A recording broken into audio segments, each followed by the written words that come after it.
कोल्हापूरमधून ज्योतिबा क्षेत्रासंदर्भातलं।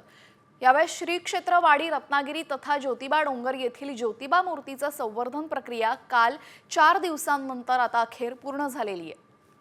आज शनिवारी सकाळी 7:05 श्रींच्या मुख्य पुजाऱ्यांच्या हस्ते मूर्ती प्राणप्रतिष्ठापना विधी करण्यात आला।